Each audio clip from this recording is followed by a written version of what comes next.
오늘 설교 제목은 예스, 하나님을 찬양합니다 라는 말씀의 제목으로 오늘 하나님 말씀을 전하도록 하겠습니다. 비록 멀리 계시지만 잘 기억을 하실지 모르겠습니다. 여러분들 한번 잘 따라해 보세요. 하나님의 말씀은, 저 보세요, 교육자들도 지금 제대로 못합니다. 자, 우리 교우들 다 기억하시죠? 한번 잘 해봅시다. 하나님의 말씀은, 그렇죠, 내 영을 살립니다. 어떻게 지내고 계세요? 잘 지내고 계시나요?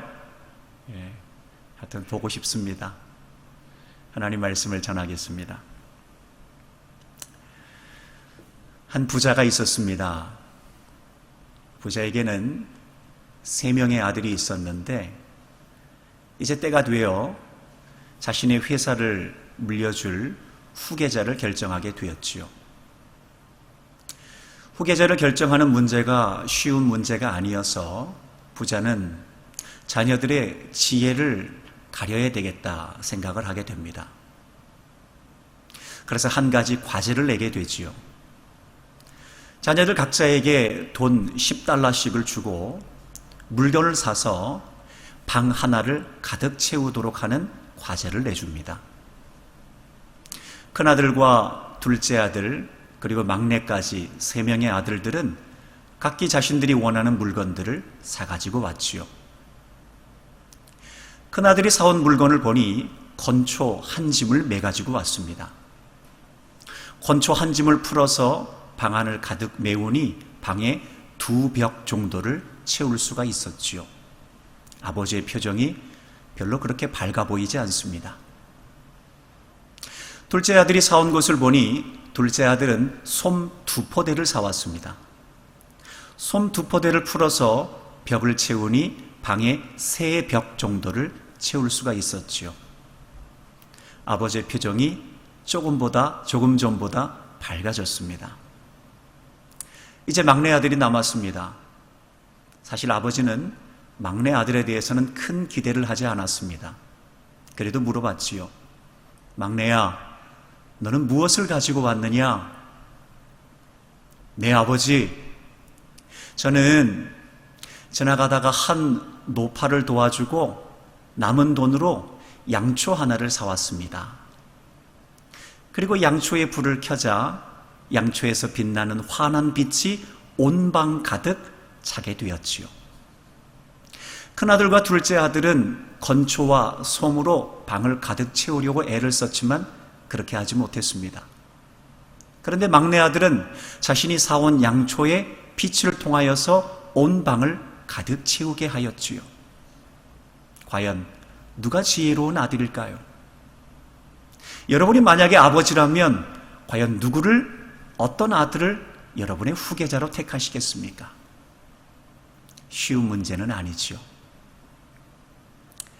사실 무엇으로 방을 가득 채우냐 하는 것은 이들만의 과제가 아니라 사실 우리의 인생의 과제이기도 하지요. 여러분과 저는 알다시피 우리의 인생의 방을 가득 채우기 위해서 노력하며 애를 쓰면서 살아가고 있습니다. 우리의 인생의 방에 좋은 집을 채우기 위해 노력하고 좋은 차를 채우기 위해 노력하고 풍성한 통장 잔고로 우리의 방을 가득 채우기 위해서 노력을 합니다.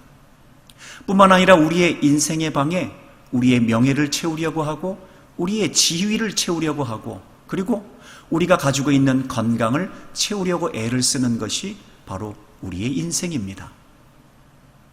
그런데 여러분 아시는 것처럼 무언가 이상한 것이 있습니다.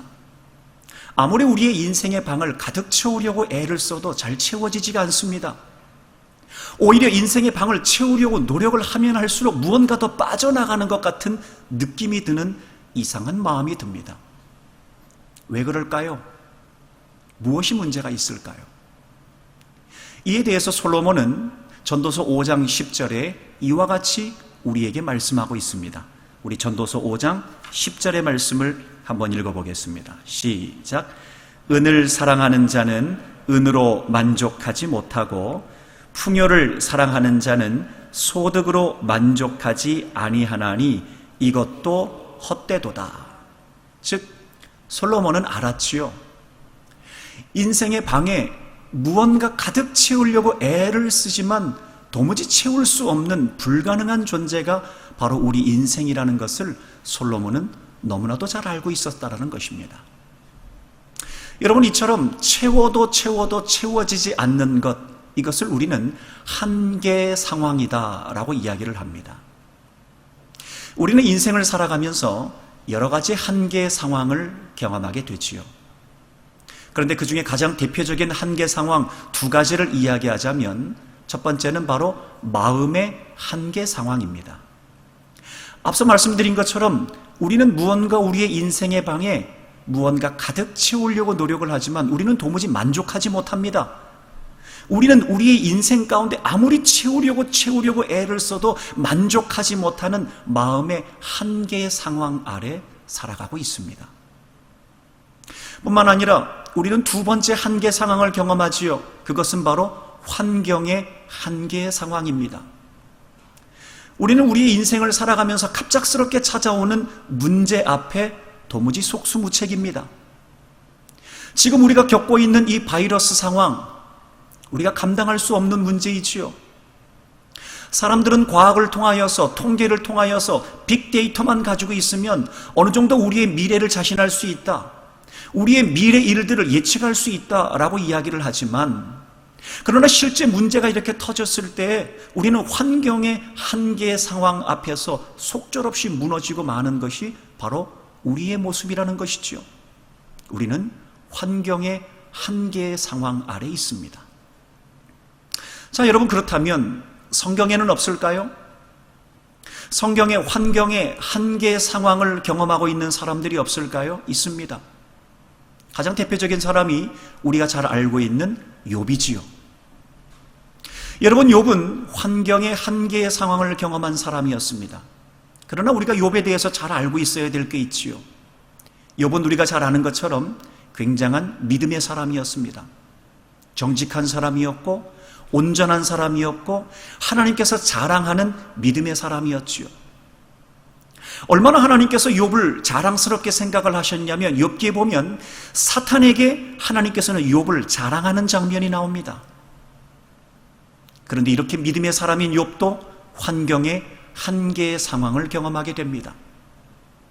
뜻하지 않게 자기가 가지고 있었던 모든 소유물들이 약탈꾼에 의해서 약탈당하게 되지요. 뿐만 아니라 그 소유물들을 관리했었던 종들은 뜻하지 않게 죽음을 당하게 됩니다. 뿐만 아니라 사랑하는 자녀들 모두가 다 죽임을 당하지요. 설상가상으로 자기의 몸 머리끝부터 발끝까지 육체의 고통에 빠지게 됩니다. 더욱이 사랑하는 아내는 함께 이 문제를 해결하려고 노력을 하는 것이 아니라 오히려 하나님을 저주하고 스스로 죽음을 택하라고 욥에게 강권하고 있습니다.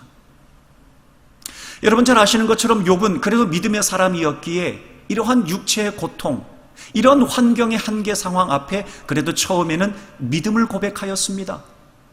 주신 분도 하나님이시고 취하신 분도 하나님이시니 하나님 홀로 영광을 받으십시오 라고 이야기를 하면서 이 모든 것 가운데 하나님께서 함께 하시는 줄 믿습니다 하는 믿음을 고백하였지요.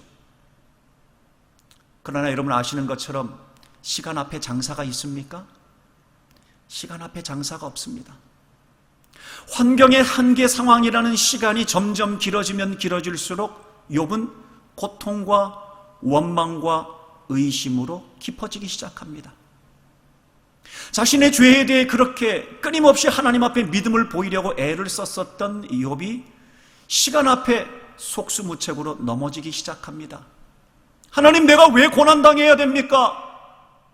하나님, 내가 하나님 앞에서 얼마나 죄에 대해서 깨끗하려고 노력을 했습니까? 왜 내가 고난당해야 됩니까? 왜 내가 어려움을 당해야 됩니까?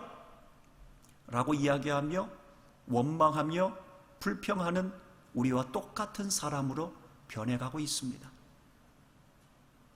여러분 아시는 것처럼 종교개혁자 칼뱅은 우리 인간의 한계 상황 앞에 우리 사람이 의심하고 불평하는 것은 믿음이 없는 것이 아니라 오히려 믿음이 있기 때문에 의심하고 불평한다라고 이야기를 합니다.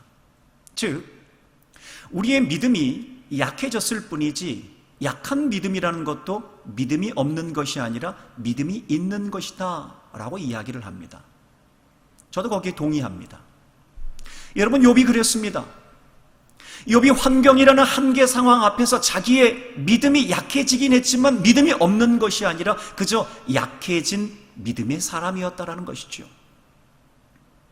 이런 환경의 한계 상황 앞에 믿음이 약해질 대로 약해진 욥에게 하나님께서 뭐라고 말씀을 하십니까? 욥기 38장 4절에 이와 같이 말씀을 하십니다. 우리 한번 읽어보겠습니다. 시작. 내가 땅에 기초를 세울 때 너는 도대체 어디에 있었느냐? 내가 그렇게 많이 알거든 대답하라. 18절도 하나님께서는 욥에게 이렇게 말씀을 하십니다. 쉬운 성경 번역본입니다. 시작. 너는 지구의 구석구석을 다 알고 있느냐? 알거든 대답하여라. 하나님께서는 욥에게 너가 알 수 있는 것이 무엇이냐? 내가 땅에 기초를 세울 때 너 도대체 어디 있었느냐? 내가 지구의 구석구석을 다 알고 있느냐? 그리고 38장부터 41장까지 하나님께서 창조하신 창조물들 하나하나씩을 설명하면서 과연 내가 이 모든 창조의 섭리 과정 가운데 네가 아는 것이 무엇이냐? 라고 하나님께서는 욥에게 질문을 하고 있습니다.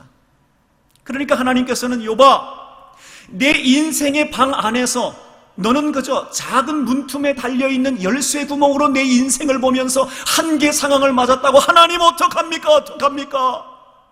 그 열쇠 구멍을 보면서 의심하고 불평을 하는데 이제 믿음으로 문을 좀 활짝 열라는 것이지요. 믿음을 가지고 그 인생의 문을 좀 활짝 열고 그 배후에서 역사하시고 창조하시고 섭리하시는 하나님의 섭리하심의 계획을 좀 보라는 겁니다. 문을 좀 열라는 것이지요. 마침내 하나님의 뜻을 깨닫게 된 욥은 욥기 42장 2절과 3절을 통해 이렇게 하나님 앞에 고백하고 있습니다. 한번 읽어보겠습니다. 시작. 주께서는 못하실 일이 없사오며 무슨 계획이든지 못 이루실 것이 없는 줄 아오니 무지한 말로 이치를 가리는 자가 누구니까? 나는 깨닫지도 못한 일을 말하였고 스스로 알 수도 없고 헤아리기도 어려운 일을 말하였나이다. 여러분, 지금 욥이 뭐라 그러냐면 하나님, 내가 지금 무슨 얘기를 한 겁니까? 하나님, 지금 생각해보니까 내가 도대체 무슨 얘기를 하는지 모르겠습니다. 스스로 깨닫고 있다는 것이죠.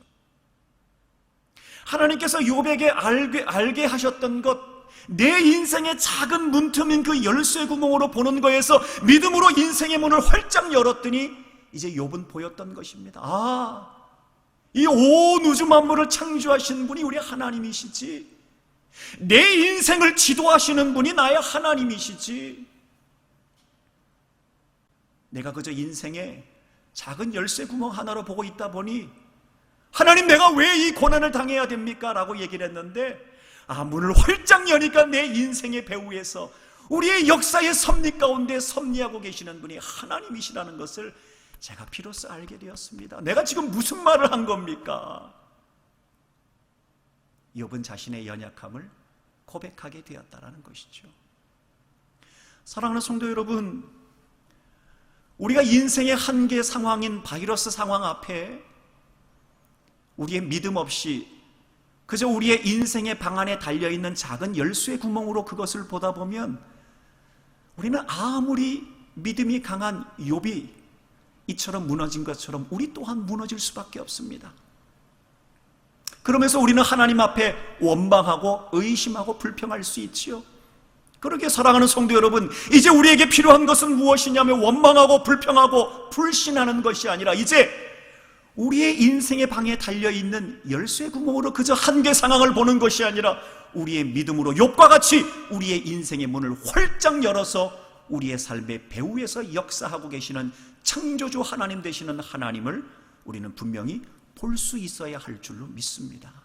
바라기는 저와 여러분이 이 믿음의 눈을 떠서 작은 열쇠 구멍으로 우리의 한계 상황을 보는 것이 아니라 믿음의 눈을 떠서 우리의 인생의 문을 활짝 열어서 섭리하시는 하나님의 섭리의 주권을 눈으로 똑똑히 목도할 수 있는 신앙의 눈이 활짝 열려질 수 있기를 우리 주님의 이름으로 간절히 축원합니다. 또 한편 구약 성경에서 인생의 한계 상황을 경험한 사람이 있었습니다. 그들이 바로 누구냐면 오늘 본문에 등장하는 이스라엘 백성들이지요. 이스라엘 백성들은 바벨론 포로로 끌려가게 되었습니다. 여러분, 우리가 아는 것처럼 이스라엘 백성들이 바벨론 포로로 끌려간 것은 그들의 죄악 때문에 끌려갔습니다. 그런데 생각을 해보면 이들이 바벨론 포로로 끌려가게 될 줄 이들은 몰랐지요. 여러분, 다윗 왕조, 이스라엘 왕조가 400년 이상이었습니다. 400년 이상 이끌어왔었던 이 이스라엘 왕국이 하루아침에 바벨론에 의해서 무너져서 포로로 끌려가게 될 줄 누가 알았겠습니까? 그런데 또 기막힌 것은 무엇이냐면 그들이 그렇게도 자랑스럽게 여겼던 다윗 성전, 솔로몬 성전, 예루살렘 성전이 무너진 것입니다. 도무지 있을 수도 없는 일이 일어났습니다.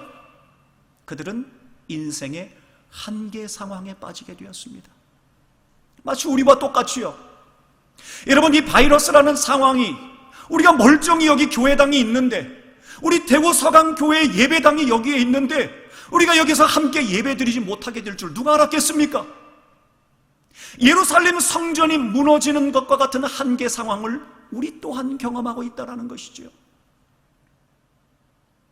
여러분, 그런 예루살렘 성전이 무너지게 된 한계 상황을 경험하고 있는 이스라엘 백성들이 할 수 있는 건 뭘까요? 오늘 본문 1절의 말씀입니다. 한번 읽어보겠습니다. 시작. 우리가 바벨론의 여러 강변 거기에 앉아서 시온을 기억하며 울었도다. 여러분, 이스라엘 백성들이 할 수 있는 것은 우는 것밖에 없었습니다. 하나님,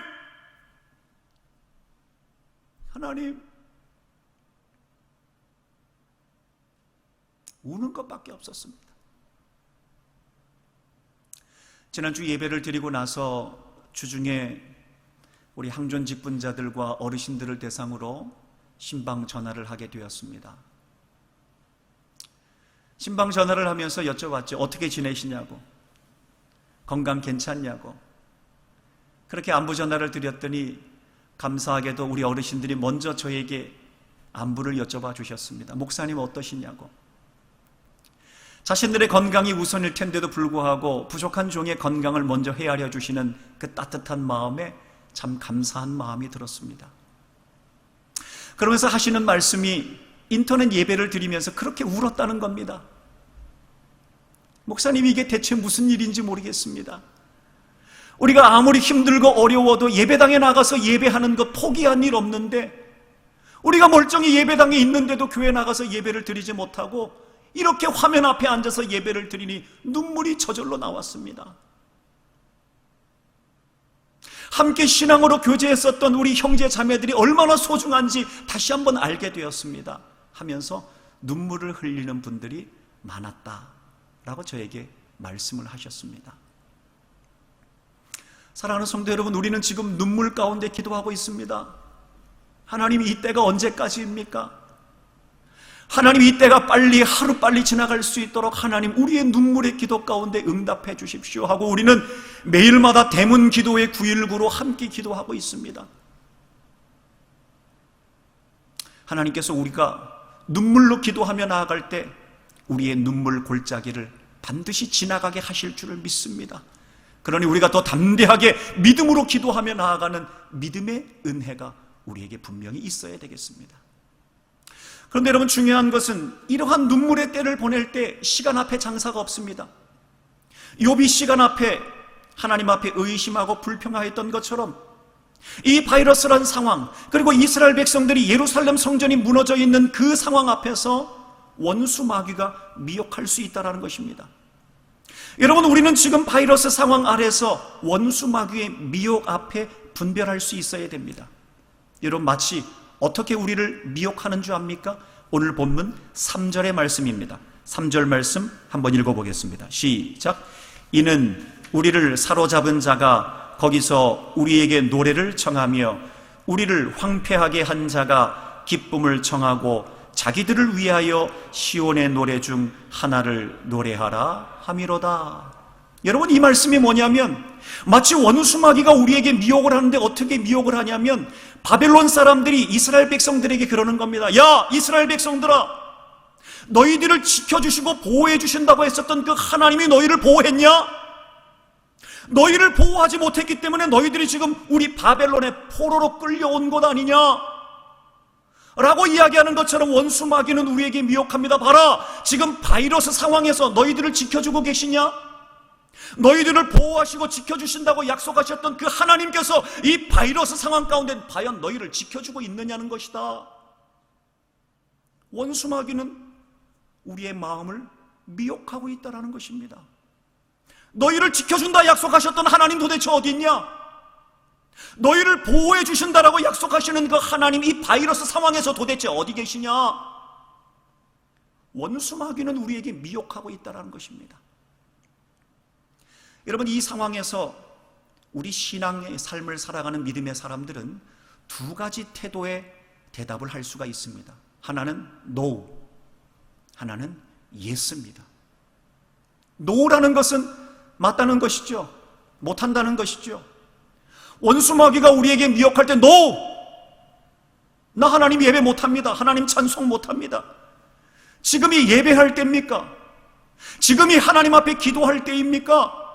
먼저 살고 봐야지. 못하겠다라는 것이죠. 찬송이라 할 때 찬송이라는 것도 어느 정도 마음에 여유가 있어야 찬송을 하는 것이지, 이런 상황에서 어떻게 찬송을 합니까? 라고 우리는 원수 마귀의 미혹 앞에 속절없이 넘어지고 말 수도 있다는 것이지요. 여러분, 우리가 분명히 잘 알아야 되는 것은 위기 상황 앞에 원수 마귀는 우리의 이성에 굉장히 빛을 밝혀줍니다. 그러면 굉장히 상식적인 사람이 됩니다. 그러면 때로는 상식이 굉장히 도움이 될 때도 있지만 신앙생활할 때 상식이라는 것은 하나님과 멀어지게 만듭니다. 위기 상황 앞에 원수 마귀는 우리의 상식을 발휘해서 생각하도록 합니다. 지금이 예배드릴 상황이냐? 지금이 기도할 상황이냐? 지금이 찬송할 상황이냐? 너를 도우시고 지키신다고 보호하셨던 그 하나님이 어디 있냐라고 우리를 끊임없이 미혹하고 있습니다. 여러분, 이때 하나님께서는 사도 베드로를 통하여서 베드로전서 5장 9절에 우리에게 이와 같이 말씀하고 있습니다. 우리 말씀을 한번 읽어보겠습니다. 시작. 너희는 믿음을 굳건하게 하여 그를, 마귀를 대적하라. 이는 세상에 있는 너희 형제들도 동일한 고난을 당하는 줄을 알미라.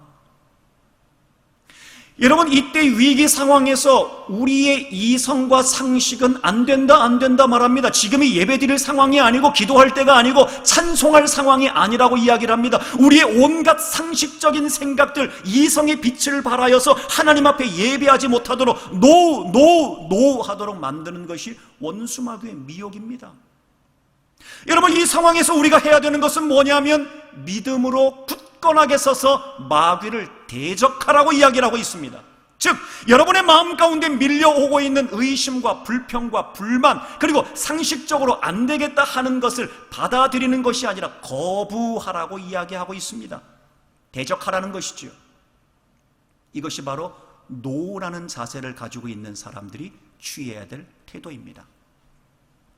그리고 이러한 환경의 한계 상황 앞에서 두 번째 취할 수 있는 태도는 바로 예스입니다. 예! 하나님을 찬양하겠습니다. 예스! 하나님을 찬양하겠습니다. 그럼 어떻게 찬양할까요? 바로 오늘 본문 시인의 고백입니다. 5절과 6절의 말씀을 한번 읽어보겠습니다. 시작. 예루살렘아, 내가 너를 잊을진대 내 오른손이 그의 재주를 잊을지로다. 내가 예루살렘을 기억하지 아니하거나 내가 가장 즐거워하는 것보다 더 즐거워하지 아니할진대 내 혀가 내 입천장에 붙을지로다. 아멘. 여러분, 이 말씀은 뭐냐면 시인의 신앙 고백입니다. 내가 예루살렘, 하나님께 예배하고 찬송하는 것을 내가 잊어버린다면 내 손에 재주를 잃어버릴 것이고 내 입에 있는 혀는 이 천장에 달라붙을 것입니다. 나는 그 정도로 하나님께 예배하고 찬송하는 것, 나는 포기할 수 없습니다. 예스! 저는 하나님을 찬송하고 예배하겠습니다 라는 시인의 신앙 고백이 바로 5절과 6절의 신앙 고백이라는 것입니다. 사랑하는 성도 여러분, 우리는 이 환경의 한계 상황 앞에 이 시인의 신앙 고백이 필요해야 될 줄을 믿습니다. 여러분, 비록 우리가 함께 모여서 함께 예배하지 못하지만, 비록 화면을 보면서 예배를 드리지만, 우리는 예배를 드릴 때 진심으로 하나님 앞에 예배를 간절히 드리는 마음을 가지고 우리는 예배를 드려야 되겠습니다. 마치 우리가 예배당에 앉아서 함께 단정한 태도로, 그리고 단정한 옷을 입고, 그리고 거룩한 마음과 진실한 마음을 가지고 하나님 앞에 예배했듯 우리는 예배해야 될 것이고, 뿐만 아니라 우리는 기도할 때 마치 하나님께서 내 앞에 앉아 계신 것처럼, 그리고 나와 함께 하시는 것처럼 우리는 간절한 마음으로 오늘 시편 기자와 같이 기도해야 될 것입니다. 그리고 찬송할 때 내가 기분이 내켜야 찬송하지가 아니라 내 영혼아, 내 속에 있는 것들아 다 하나님을 찬양할지어다. 우리의 모든 근심과 걱정을 다 뒤로 하고 오히려 하나님을 선포하며 찬양하는 찬송의 고백이 우리의 심령 가운데 넘쳐야 할 줄을 믿습니다. 사랑하는 성도 여러분, 이 위기 상황 앞에 원수 마귀는 우리의 신앙의 기초, 뿌리까지 아마 흔들어 놓을 겁니다. 우리의 신앙의 기초까지 흔들고 뿌리째 흔들어서 우리가 하나님 앞에 든든히 서지 못하도록 만들고 끊임없이 의심하고 불평하고 불만하도록 만들 겁니다. 여러분, 그런 가운데 하나님께서 우리에게 위로의 말씀을 해주고 계십니다. 시편 37편 24절의 말씀입니다. 우리 한번 읽어보겠습니다. 시작. 그는 넘어지나 아주 엎드러지지 아니함은 여호와께서 그의 손으로 붙드심이로다. 우리 한 번 더 읽어보겠습니다. 시작. 그는 넘어지나 아주 엎드러지지 아니하면 여호와께서 그의 손으로 붙드심이로다. 아멘. 여러분, 원수마귀는 우리의 신앙의 기초와 뿌리까지 흔들려고 애를 쓰지만, 그러나 우리 하나님께서, 전능하신 그 하나님께서 의로운 오른팔로 우리를 붙들어 주실 줄로 믿습니다. 여러분, 그러기에 우리를 붙드시는 하나님께서 우리 대구 서강교회를 붙들어 주실 겁니다. 또한 우리 조국 대한민국을 붙들어 주실 것이고, 우리의 지역인 대구 지역을 붙들어 주실 것이고, 또한 고통당하는 이들의 그 연약한 손을 우리 주님의 강한 손으로 분명히 붙들어 주실 줄로 믿습니다. 그러기에 사랑하는 성도 여러분, 흔들리지 마십시오. 환경의 한계의 상황 앞에 서 있을 때 우리는 그저 인생의 방 앞에 놓여져 있는 작은 열쇠의 구멍으로 안 되겠다 못하겠다 말할 수 있지만, 우리 하나님께서는 이제 믿음의 눈을 들라는 겁니다. 이제 믿음의 눈을 들어서 너는 그 인생의 문을 활짝 열고 그 역사의 배후에서 일하고 선미하고 계시는, 그래서 더 좋은 길로 인도하고 계시는 하나님을 너의 눈으로 똑똑히 보라고 우리에게 부탁하고 있습니다. 그러게 사랑하는 성도 여러분, 흔들리지 마십시다. 하나님께서 우리를 붙들어 주십니다. 여러분을 붙들어 주시고, 우리 교회를 붙들어 주시고, 우리의 가정과 우리의 나라와 우리의 지역을 붙들어 주실 줄로 믿습니다. 이 하나님 의지하여서 이 한 주간을 보내는 동안도 힘들어서 또한 넘어지지 마시고, 또한 믿음 잃지 마시고, 더 담대하게 오늘 시편 기자와 같이 이런 신앙 고백을 가지고, 주님, 내가 어떠한 상황에서도 하나님께 찬송하는 일, 예배하는 일 포기하지 않겠습니다 하는 담대한 믿음의 고백을 할 수 있는 저와 여러분, 진정한 믿음의 사람들로 꼿꼿하게 든든하게 서나가는 이 한 주가 될 수 있기를 우리 주님의 이름으로 간절히 축원합니다.